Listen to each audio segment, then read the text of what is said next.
When it comes to what your family eats and drinks, you know your choices matter. You're the expert because you know what fits your life. And getting it right starts with good information. That's why America's beverage companies are sharing more information about our ingredients at goodtoknowfacts.org. No spin, no judgments, just the facts straight from the experts for more than 140 beverage ingredients. Visit goodtoknowfacts.org. This is the same thing I've noticed in very successful people, is people that want, all of you listening, you want to start a podcast, you want to start a business, you want to get in shape, you want to do all these things. But then you come up with these excuses in your mind why you can't do them. Oh, I don't have the money. I don't have the office. I don't have the right camera. I don't have the right recording setup.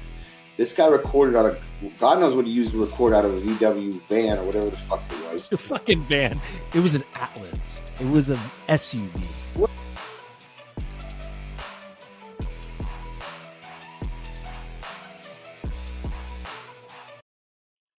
What's up, guys? Welcome back to another episode of the podcast of Determined Society. I have with me today one of my buddies here that this is actually the second time we had to record this episode because the last time there were some technical difficulties.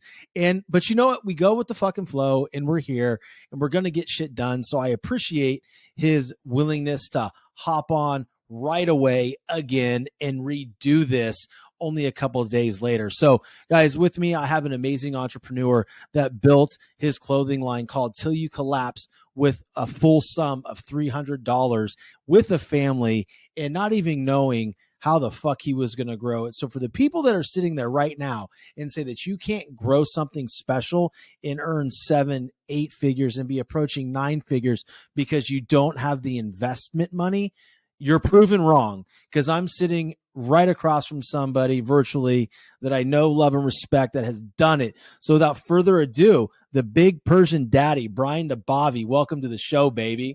Yeah, the big Persian. And you said my name right now, so maybe it's better a second time. Because now Did I say it wrong the first time?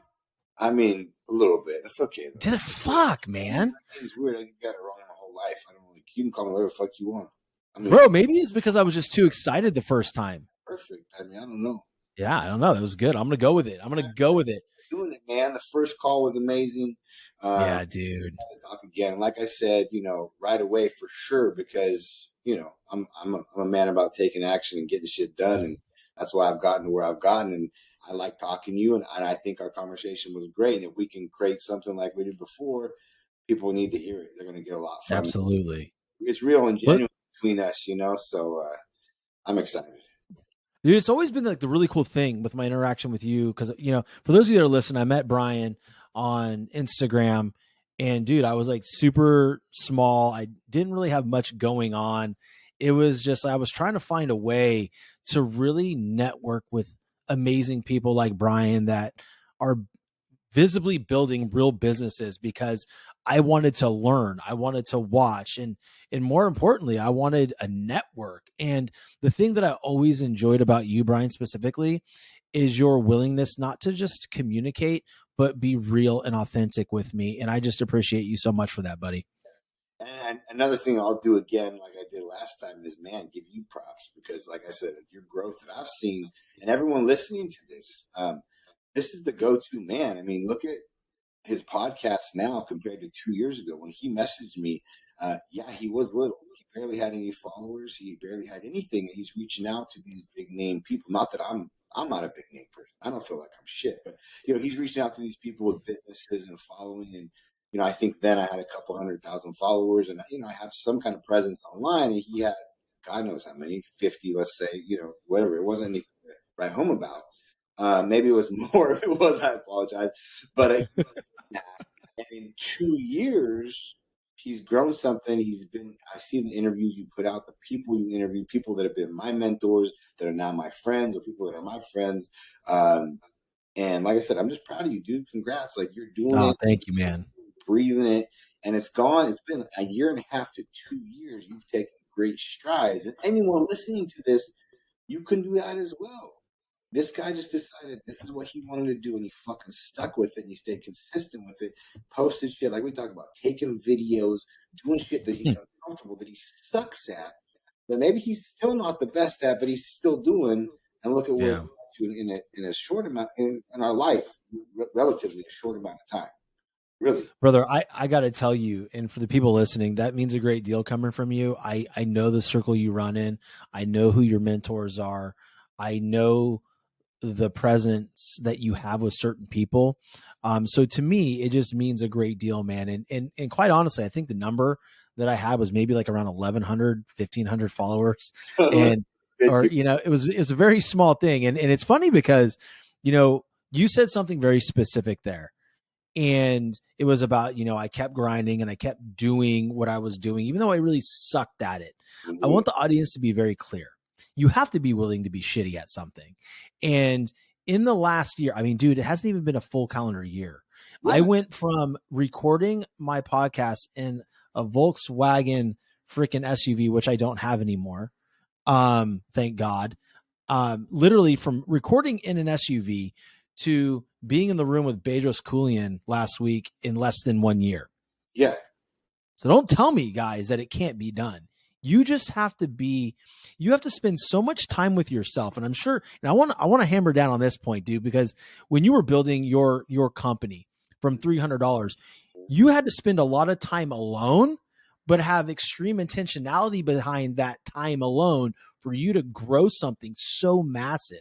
Right. So talk to us about that. I want you guys to listen to what he just said. And I'm going to piggyback on that because this is the same thing I've noticed in very successful people is people that want all of you listening. You want to start a podcast. You want to start a business. You want to get in shape. You want to do all these things. But then you come up with these excuses in your mind why you can't do them. Oh, I don't have the money. I don't have the office. I don't have the right camera. I don't have the right recording setup. This guy recorded out of, God knows what he used to record out of a VW van or whatever the fuck it was. A fucking van. It was an Atlas. It was an SUV. Whatever. Okay, a little better. I almost said VW Bug, but okay. Bro, that would be sick, dude. Like, listen here. If you could get a retro fucking VW double bus, I'm sure there's one. I'm sure there's a stoner right around the corner from you somewhere in fucking Elk Grove that you can. But anyway, like if you, like, dude, if you just, can you think of the studio that you could put together inside that thing? Anyway. Go ahead. Sorry. You guys are making excuses of why the fuck you can't start or you won't start. And he did whatever he had to start his podcast in his budget. When I first started my brand with $300, I designed everything. It was dog shit. I used to take pictures on an iPhone 4. An iPhone 4 was my camera, my photography. I was a photographer with an iPhone 4, and my backdrop was my bathroom. I made a podcast on it. I called it Bathroom to Ballers. My bathroom, because the only place in my house, like, you see these professional photo shoots have a white background. Well, my bathroom wall was the only place in my whole house that had enough white to look like a white backdrop. And I used to have to nudge up in the corner and at the right angle so you couldn't see the toilet, and it almost looked like a weird angle. And that was my website pictures. That was my promotion pictures. That's how I promoted shit with the shittiest quality camera. I mean, iPhone 4 back then was good for a phone, but for photography, there's a lot better cameras for pictures. And that's what I did. And that's how I started the brand. And that's how I took pictures. And I didn't have all this money to go out and buy all this lavish setup and studio and shit. And everybody, I could have said, oh, I can't do it because my pictures won't look good.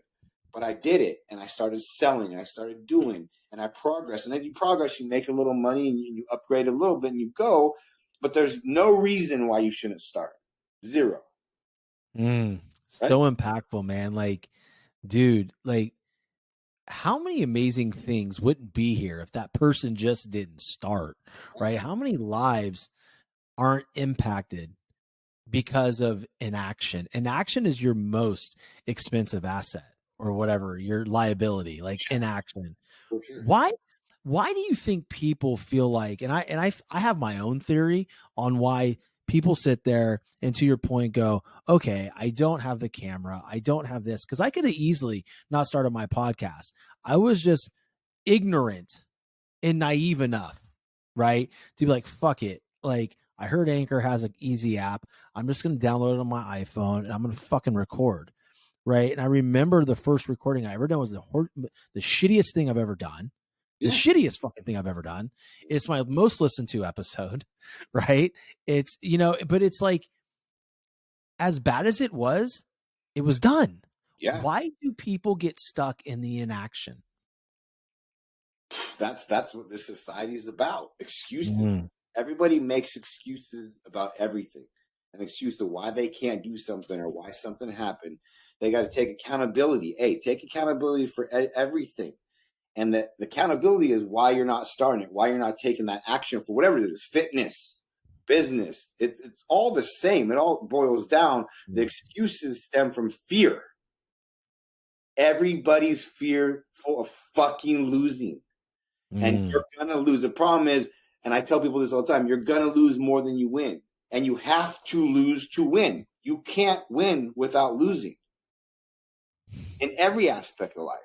Because like we talked about, that loss gives you experience. That loss gives you knowledge that builds you as a person and molds you to be able to handle that win at the higher level. You won't be able to handle the win at the higher level if you're this lower level person that has zero experience. You're caught in that weird place that I'm too scared, I'm not going to do anything. Then years pass by and they wish and they have regret, and then it just snowballs into a horrible thing. Dude, I feel like the world would not be able to handle if you and I lived in the same area. I know. Like, because we would be lighting people up. Like, here's the thing. Like, just like you said, fear. Like, everybody fears failure. Like, failure is the devil. No, failure is your friend. Yeah. And if you understand him or her well enough, because we have to fucking, whatever nowadays, it could be her. The bottom line is, failure is your indication that you're onto something. And if you stop because of the paralysis that is onset by not wanting to fail, you're fucking cooked. And guess who's going to lose out more than anybody is your children. If you have children, like, they're going to see you being an absolute asshole and not trying anything. And they're going to end up doing something low level in their life and not having any money. And sorry, guys, like, money's essential. If you want to have some type of freedom to be able to go do cool shit with your family and live life on your own terms, you need fucking money. So if you're sitting here thinking that, well, money isn't everything, the fuck it's not. It ain't going to give you happiness. You could be the richest person in America or on the planet. You could be the most miserable person at the same time. But my point is, money is not the root of all evil. The definition of money is the root of all evil, right? So what you guys need to understand is that failure, that fear of failure, has to drive you into positive action. So for me, like, again, like, no one's like, what is that? Immune to failing. I had 7 sales calls last week. I sold 0. Yeah. Fuck it. Yeah. Who cares? But you know it what? Wasn't the right time. 7 sales calls, you got better. You got more experience. It happens, man. Like, the excuses, dude. Like, it bothers me because there's so many people right now out there that refuse to step into their greatness for an excuse. Well, it's ingrained, especially as we progress as a society. Everyone gets a participation trophy. Nobody really loses. Everybody wins. So the fact that losing is just such a scary thing because nobody loses anymore. There's no losers. There's only winners or second winners or participation trophies. Fuck that. There's a winner and there's a loser. You win or you lose. Dude, I can't remember what it was like in Little League, but I don't remember ever getting I don't know, maybe like at the end of the year you got a little shitty trophy. Yeah. But if you won, if you were the best team in the league, that bitch was huge. Yeah. Right? So there was a big differentiator of what kind of trophy you were getting. Now everybody's got to have the same trophy. It sounds like communism or socialism. I got my socialism. Sorry. It's such ingrained in my boys, and like my boys have gotten like second place tournament trophies and stuff like that. And like, they don't even want to wear the trophy, like take a team picture, and they're like holding it with a bad look on their face. All the other kids are all like, yeah, my kids are like pissed. And like, they don't even like hang them up, but like, that's how you breed, that old school value, those old school ethics that is going by the wayside. Like, there's winners. Yeah. Your word is your bond. Treat people how you want to be treated. Like all the old school stuff, like that these new generation, I don't feel like have. It's us as parents. us as parents, it all boils down to that. It's not the kid's fault.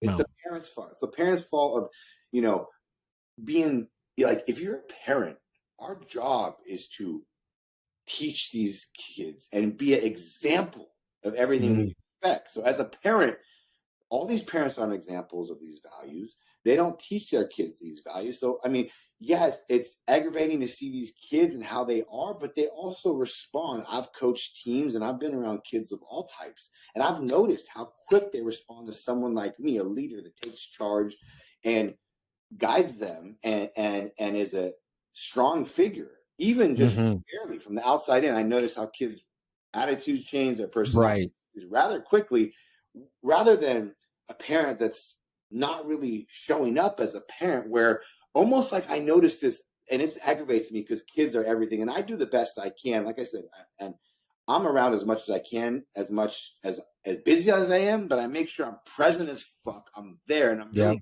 impactful on what I represent and what I teach them by what I show them, and also how I communicate and talk to them. Right? Love it. And you get these parents almost aggravated by their kids, like annoyed by their kids taking up their time. Go to your room and get on video games. Go to your room and get on iPad.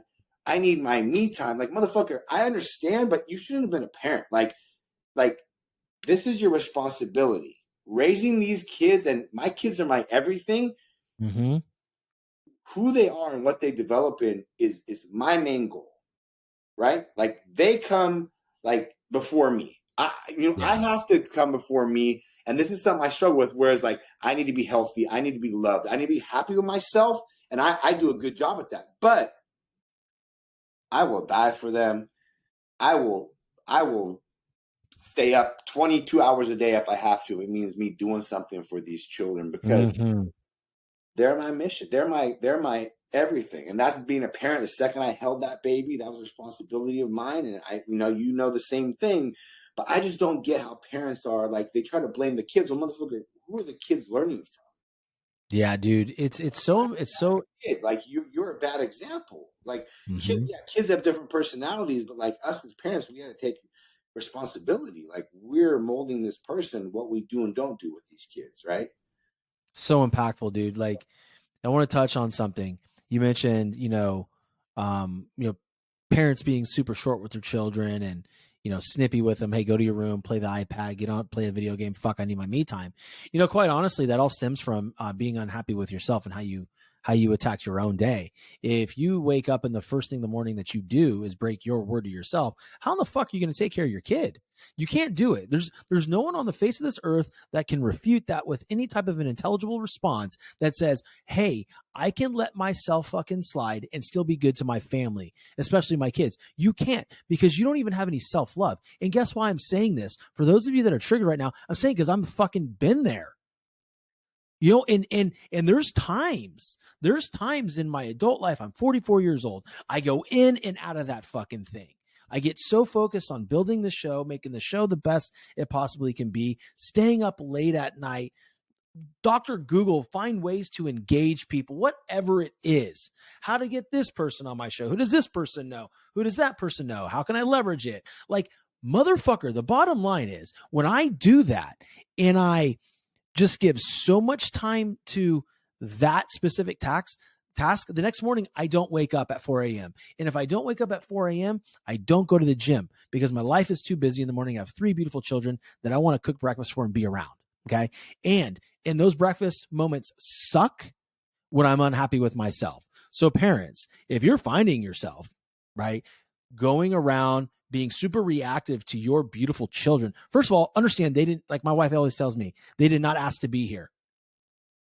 Yeah. You chose for them to be here. Yep. You made a choice to have children, right? And so here's the thing.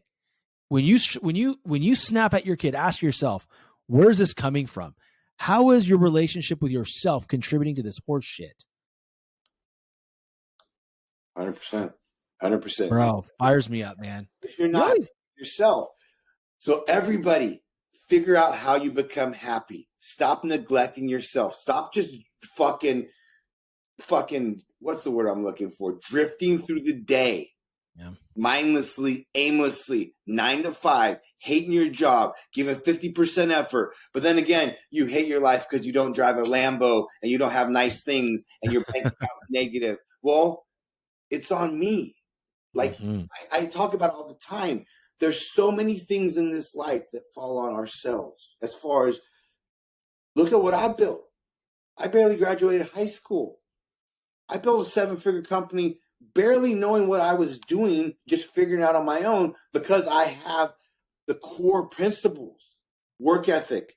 I take action. I'm disciplined as fuck. I'm consistent as fuck. Those are just basic things that you control every day. Every day you fucking wake up, you put your feet on the floor, you control that day, the amount of hustle and heart you put in that day. How much hustle and heart are you putting into every single day of your life? Are you giving your passion, your soul, your everything, your attitude? Some people say attitude and effort. I like to say hustle and heart.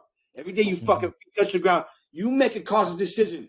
I'm going to go into this day and I'm going to give how much of my hustle, your work ethic, your effort, and like Till You Collapse still falls in the same thing. Till You Collapse. How much hustle and heart you put in? 100% effort every day. Do you leave it all on the field, in the office, in the gym, in your bedroom, in your relationship? Are you exhausted? Did you leave it all on the field? Or did you? Did you take advantage of the gratitude of having another chance at this thing called life? And did you give your all into everything? Or did you kind of just 40% it like most people out there and barely fucking did any effort, anything you do? And it's every single day, guys. It's day by day. Start looking at the days, start winning the days, and those add up very quickly. And you start doing that, you start making progress. And it's in everything you do. Start taking, like, people, like, the little things matter just as much, if not more, than the big things, because the little habits, the little efforts, they reflect who you are at a core, and then you do that in everything you do. You can't just be that way with something big, and then the little things you're not that way with. It doesn't work that way. See, that right there is the secret, right? We talk about, certain like facets of life, right? Whether it's your fitness, then you have your spirituality, your relationship, your finances, or even dreams you may have. How you do one thing is how you do everything. So let me be very, very clear. If you're struggling in your business, you're probably struggling in your nutrition. If you're struggling in your nutrition, you're probably struggling to get your workouts in. If you're struggling to get your workouts in, you're probably struggling in your relationships, because now your cortisol level and your stress level is so damn fucking high that you are a nuclear bomb. And I've been that guy. And like, I feel like 2022 was just a lot of me going in and out of those things to a point where I realized, like, hey, like, I really need to make a consistent change. Like, where's the dude that used to do 75 with his eyes closed? Like, where's Sean at? So, by the way, today's day one. I really don't want to do it. I don't want to. I don't want to. Let me be very clear to you, Brian, and to everybody on here. Like, I do not like doing 75 hard. The reason I do not like doing 75 hard, because it brings out a perfectionist complex in me that is not good for me. So it's an opportunity to run towards it and say, okay, how can I navigate it this time? How can I be better through it this time? How can I take that 75 hard, no excuses, no compromise, into my relationship with my wife, into my relationship with my kids, right? So for me, like, that is everything. And, you and I talk a lot about, how our children see us and the examples we make. In fact, we've talked about it just here in this specific conversation. Like, and dude, it quite honestly, it starts at the dinner table. It starts at the breakfast table. You and I both pride ourselves in being present for meals with the family. What does it mean for your children, your wife, and for you within your family unit to eat meals together? I mean, it's everything. I mean, it's something that we have no compromise in.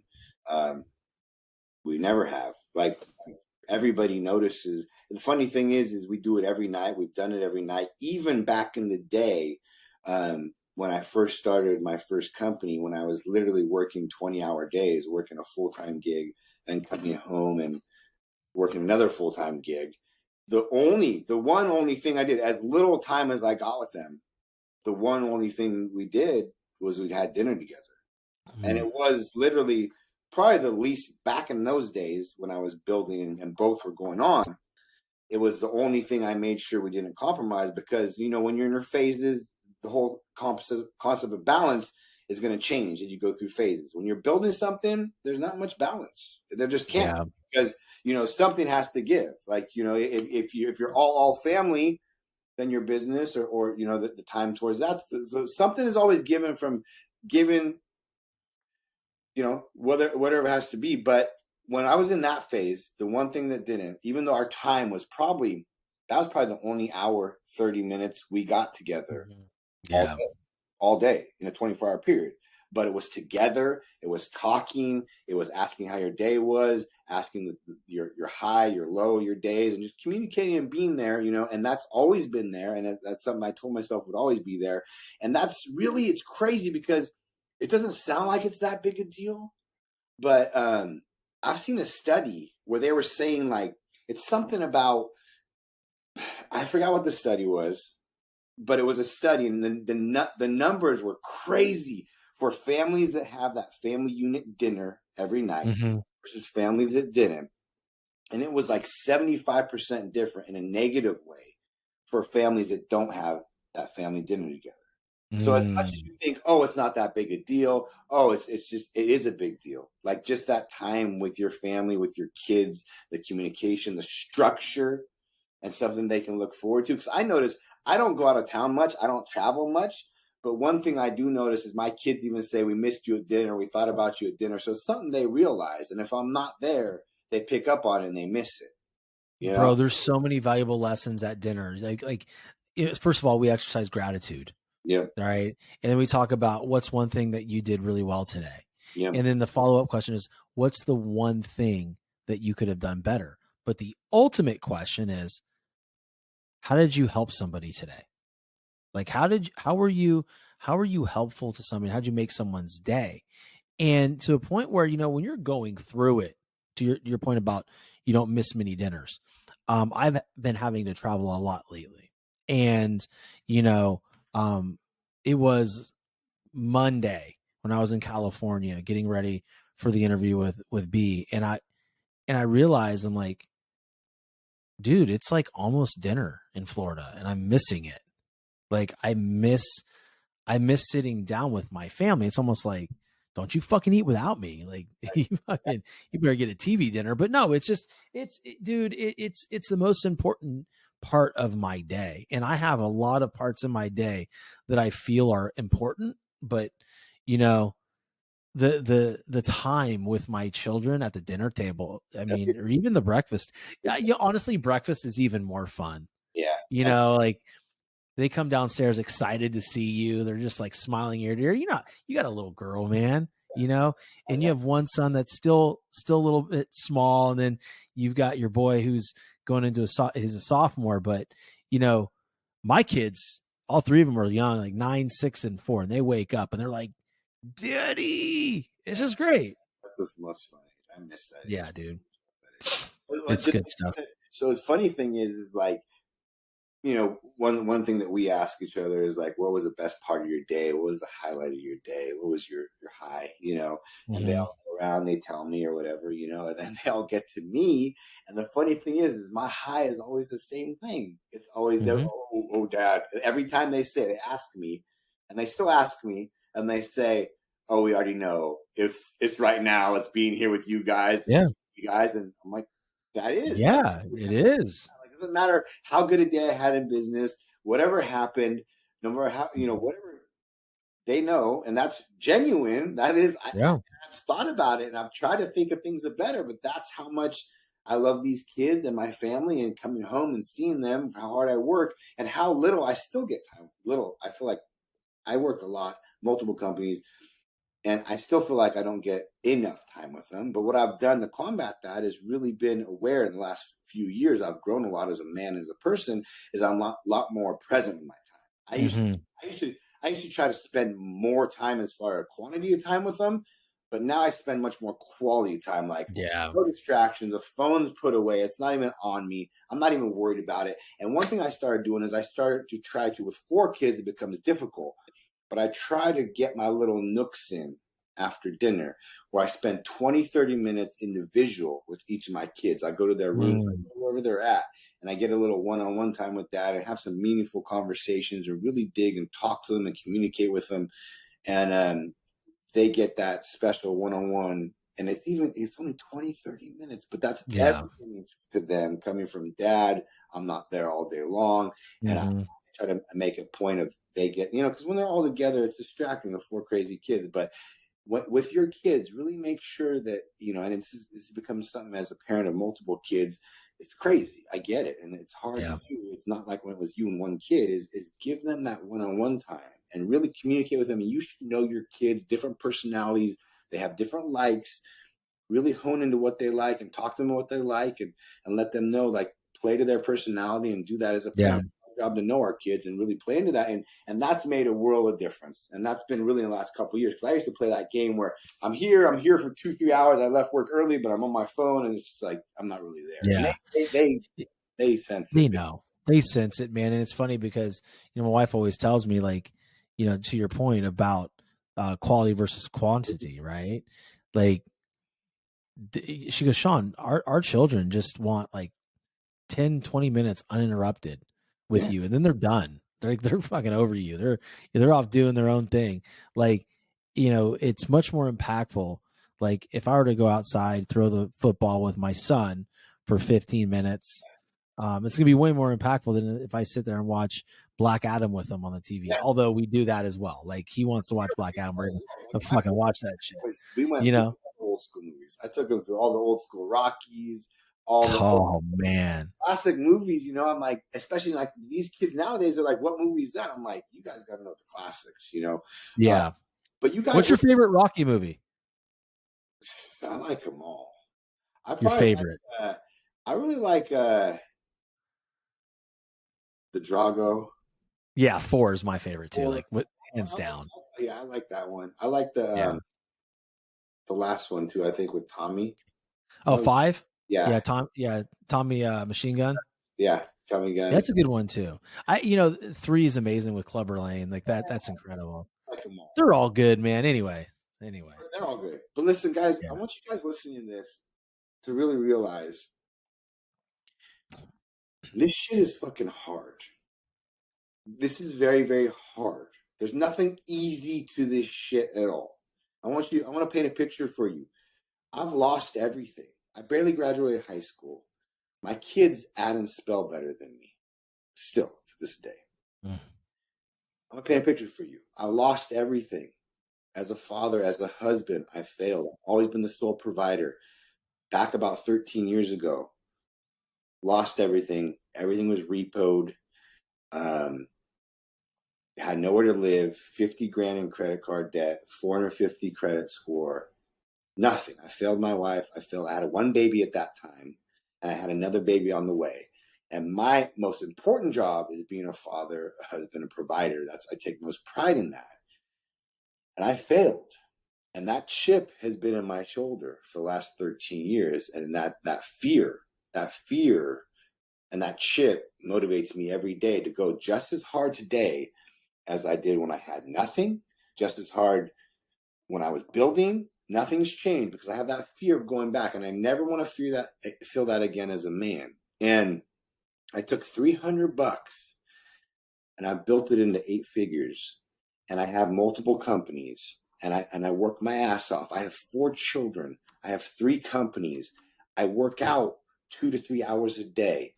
I work at these companies. You think this shit is easy? Listen to what I just said I do on a daily basis at 40 years old.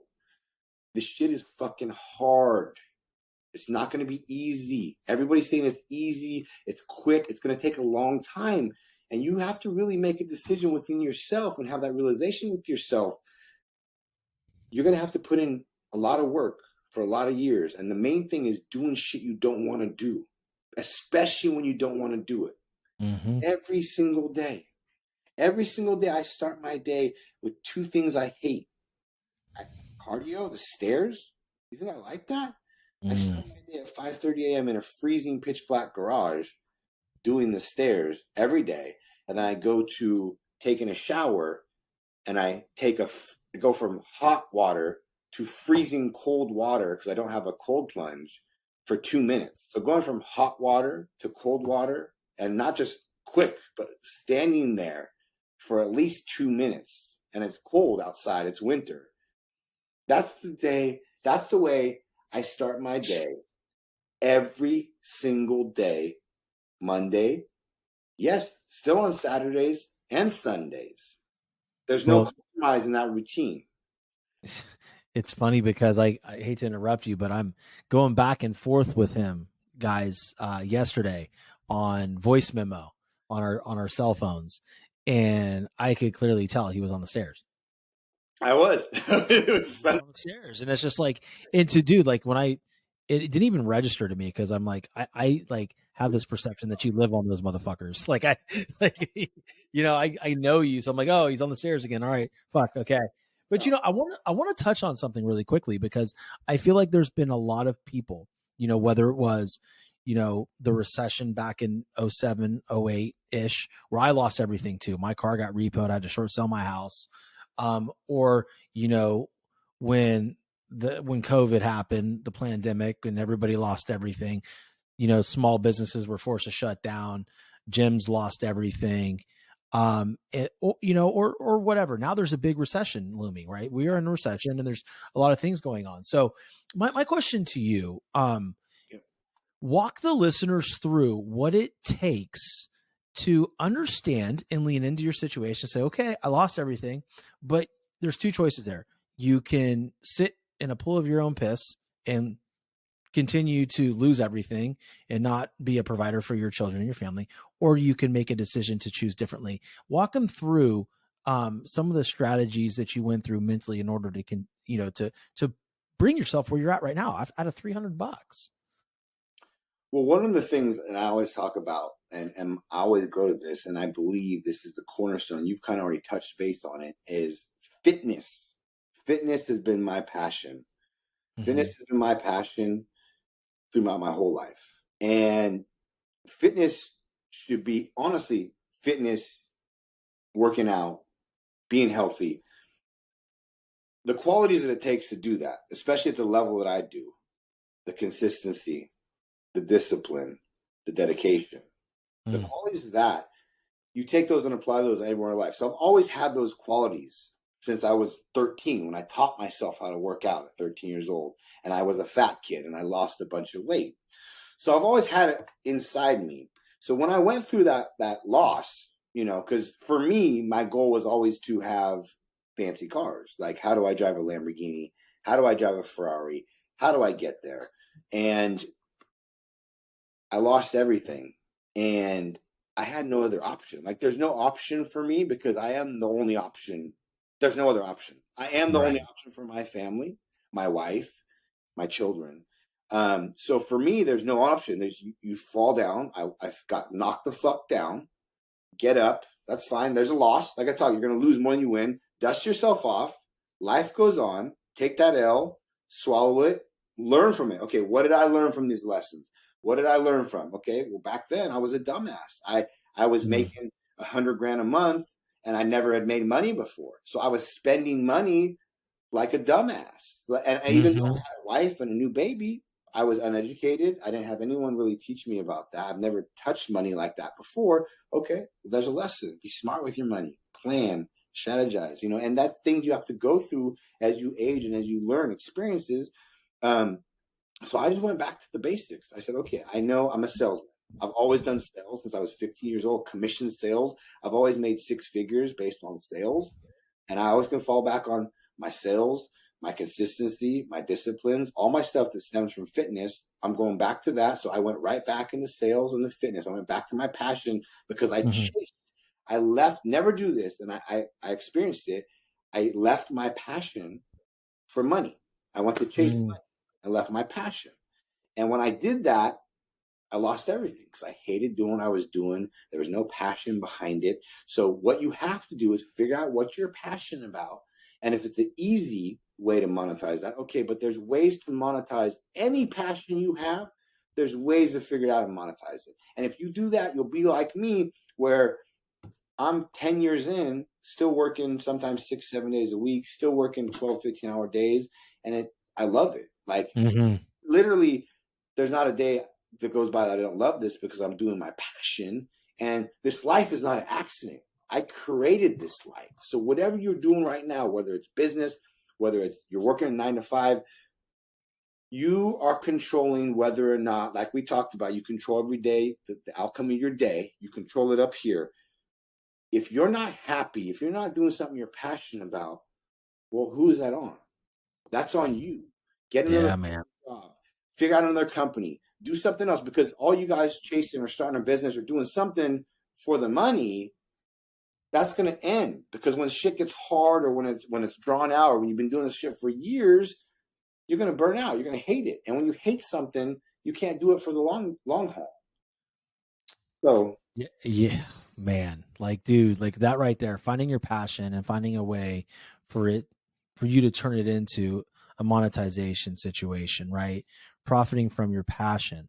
yes. You know, a couple more things I want to ask you, because we're getting close down to where we got to land the plane here. But dude, how important is you've been very open about your mentors, right? And what they mean to you. And I want this to be burned in the forefront of everybody's mind after you say what you're going to say.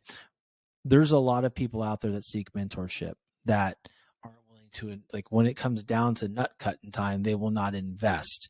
They don't see the value. Oh, it's too much money. It's costing me this, when it's really not costing them what they realize. It's costing them everything, not the money. But how important is mentorship to you? Like, how important are your mentors to you? I mean, it's everything, honestly. You hit the nail on the head. So for me, and for anyone listening to this, you should be able to get from 0 to right about 7 figures. Realistically, you can do it. I did it just listening to Andy's podcast, the MF CEO. Andy and Ed are my 2 main mentors, and now they're personal friends with them. I text them all the time. I'm personal friends with them. But that was built through, I went from 0 mentorship, 0 anything, to, okay, oh shit, I just built this business. I worked making nothing for 5 years, 15-hour days, making $0 for 5 years. You hear that? Almost losing it all, having to hustle on the side to keep my lights on so my family didn't kick on the street again. But I wasn't going to let that happen, because that little motherfucker on my shoulder, I told you, I did whatever I had to do to keep the lights on for 5 years.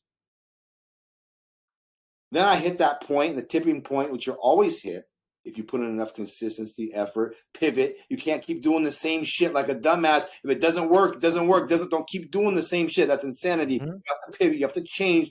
Figure out what works. Okay, it's not working. Let me change this. Let me change that. And keep pivoting and changing until you find what works, but it takes time.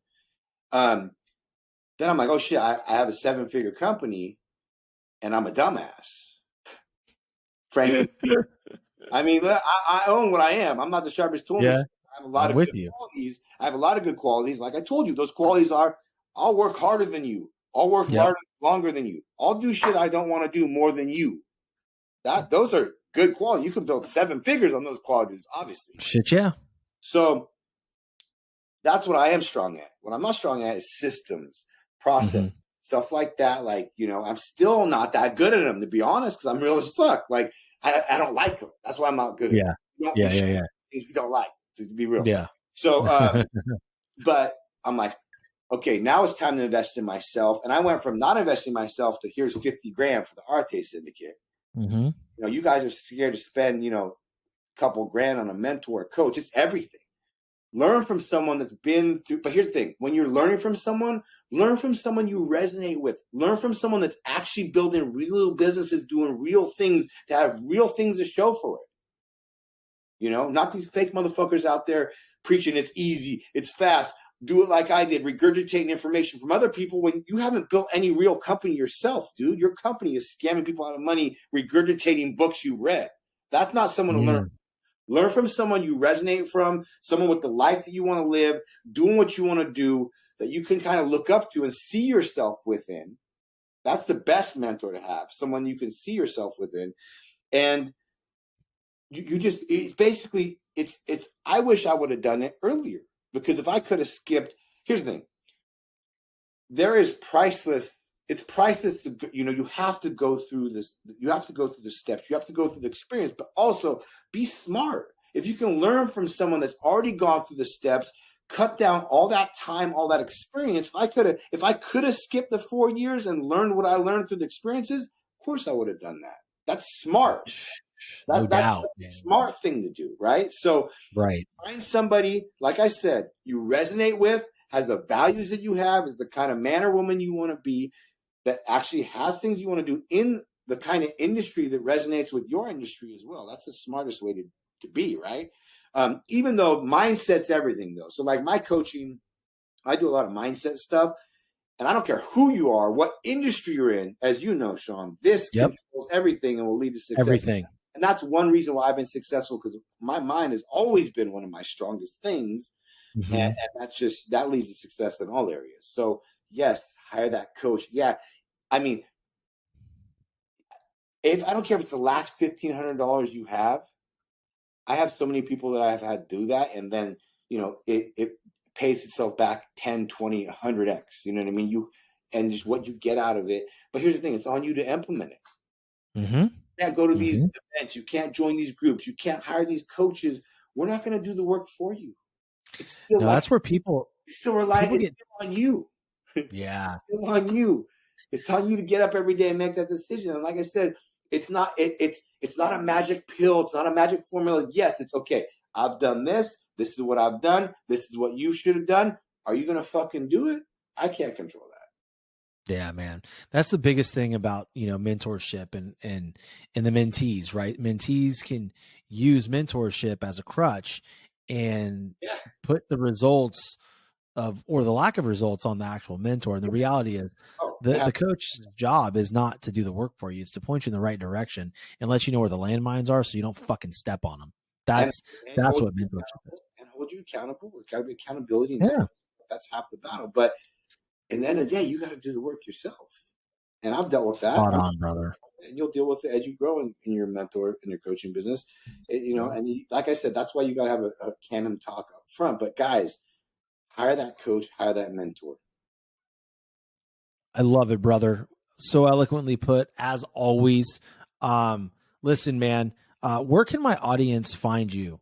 And how can they connect with you? And possibly how could they work with you? So at Til You Collapse, TILYOU Collapse is my clothing apparel brand. That's my main company. And then my personal Instagram is at Brian Nabavi, just my first and last name. I have a lot of fake accounts, so just make sure it's the one where my actual first and last name is together, spelled correctly. There's no interspaces or there's no multiple letters, and I'm sure you'll have my name on it, spelled just how it is. There'll be links in the show notes for them just to click on. And my three main companies are apparel, fitness apparel, Til You Collapse, mentor, coach, fitness, mindset, business, and then I'm in the mushroom industry as far as psilocybin and that whole thing. So yes, he does the microdosing thing. A funny side note before I let you guys roll, I may or may not have purchased some whatever it's called from him before, and I had like one or two of them. Maybe it was like 1.5. So split the middle and everything was fine. I was having a conversation and I just felt like, oh my God, I feel like a fucking cross between Fergie and Jesus, just like in Step Brothers. Right. And then as soon as the conversation was done, I was like, fuck this. I'm like all hot and shit. And I'm like trembling. I'm like, I need to go to bed. Fuck this. Never again. Oh man. But no, dude, listen, man, I appreciate your friendship and I appreciate you once again hopping on. And if there's anything I could do to ever support you and, promote you and just be there for you, you've got the cell number, dude. I'm all ears. Yeah. We're going to meet in person pretty soon.